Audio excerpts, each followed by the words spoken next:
श्री स्वामी समर्थ मित्रांनो, जीवनात असा क्षण प्रत्येकाच्या आयुष्यात येतो जेव्हा सगळे मार्ग बंद झाल्यासारखे वाटतात.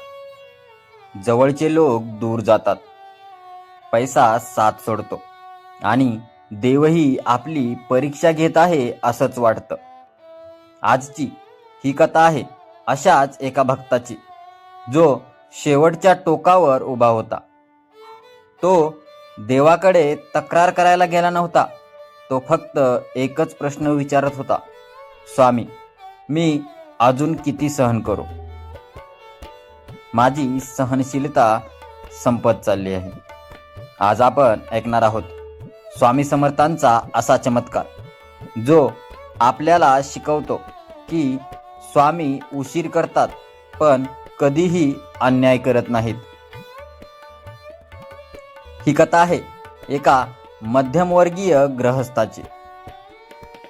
नाव आपण रामू असं धरूया. रामू प्रामाणिक होता, कोणाचं वाईट नको म्हणणारा. दर गुरुवारी श्री स्वामी समर्थांच्या फोटोसमोर दिवा लावणारा, स्वामींची मनोभावे सेवा करणारा, स्वामींचा निस्सीम भक्त. परंतु त्याचे आयुष्य हळूहळू बदलत गेलं. त्याचा कारखाना बंद पडला, त्यामुळे त्याची नोकरी गेली आणि घराचं कर्ज वाढत गेलं. त्याच्यावर आर्थिक संकटे येऊ लागली. पहिल्यांदा त्याला लोकांनी धीर दिला, नंतर सल्ले दिले आणि शेवटी उपेक्षा केली, मागे नावे ठेवली. रामू खचून गेला होता. रामू रोज स्वामींच्या फोटोसमोर बसून म्हणायचा, स्वामी, मी काही चुकीचं केलं का? मी कुणाचं वाईट केलं का? पण उत्तर मिळत नव्हतं. एक रात्र अशी आली की घरात अन्न नव्हतं, मुलं उपाशी झोपली. रामू मात्र छताकडे पाहत बसला होता. डोळ्यात अश्रू, मनात प्रश्न. आणि त्या रात्री तो स्वामींना म्हणाला, स्वामी, आज जर तुम्ही माझी मदत केली नाहीस तर उद्यापासून माझ्यात बोलायचीही ताकद राहणार नाही. त्या रात्री त्याला झोप लागली नाही, पण डोळे मिटताच एक वेगळंच दृश्य दिसलं. स्वप्नात श्री स्वामी समर्थ उभे होते. ते शांत होते पण गंभीर होते. त्यांचं तेजस्वी रूप पाहून तो आश्चर्यचकित झाला.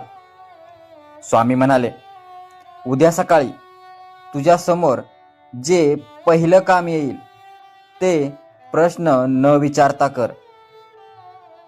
रामू घाबरला. तो म्हणाला, स्वामी, पण ते चुकीचं असेल तर? स्वामी फक्त एवढंच म्हणाले, विश्वास ठेव. इतकं बोलून स्वप्न संपलं. रामूला काही कळणार तोपर्यंतच त्याची झोप मोड झाली आणि रामू उठला.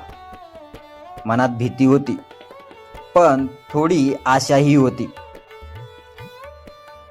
दुसऱ्या दिवशी सकाळी एक अनोळखी माणूस रामूकडे आला. त्याला शोधत शोधत आणि त्याचा पत्ता विचारत त्याच्यापर्यंत पोहोचला होता. तो म्हणाला, मला तुझी मदत हवी आहे, पण काम विचित्र आहे. हे ऐकून रामू गोंधळला. मन म्हणत होतं नको, डोकं म्हणत होतं धोका आहे, पण त्याला स्वामींचे शब्द आठवले, प्रश्न न विचारता कर.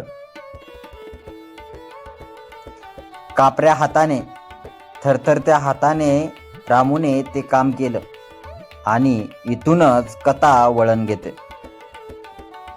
काम संपल्यानंतर त्या माणसाने रामूच्या हातात एक कागद दिला.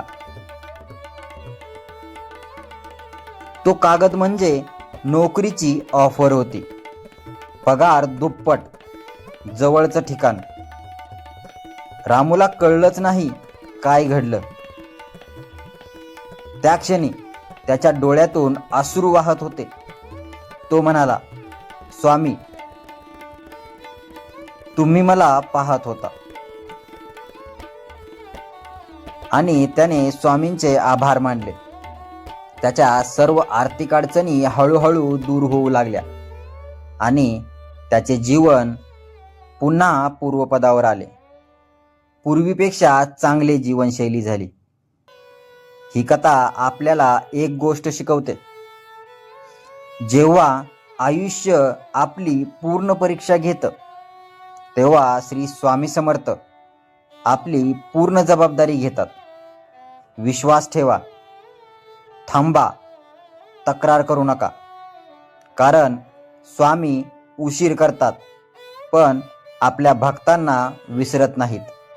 ते आपल्या भक्तांच्या पाठीशी सदैव उभे राहतात. आपल्या भक्तांना अडचणीतून दूर काढण्यासाठी स्वामी सदैव प्रयत्नशील असतात. आपल्या भक्तांना वाईट मार्गाला जाऊ नये यासाठी स्वामी त्यांना वेळोवेळी मार्गदर्शन देत असतात. कारण स्वामी उशीर करतात पण विसरत नाहीत. स्वामी आपल्या भक्तांवर सदैव आशीर्वादांचा वर्षाव करत असतात. श्री स्वामी समर्थ. अशाच नवनवीन श्री स्वामी समर्थ यांच्या चमत्कारांच्या कथा पाहण्यासाठी आणि अनुभवण्यासाठी आपला चॅनल श्री गुरुभक्त या चॅनेलला लाईक करा, शेअर करा आणि सबस्क्राईब करायला विसरू नका. श्री स्वामी समर्थ आपणास सदैव खुश ठेव आणि आपल्या सर्व अडचणी दूर करोत हीच स्वामींचरणी प्रार्थना. श्री स्वामी समर्थ. आपल्याला हा व्हिडिओ आवडला असल्यास कॉमेंटमध्ये श्री स्वामी समर्थ लिहायला विसरू नका. धन्यवाद. श्री स्वामी समर्थ.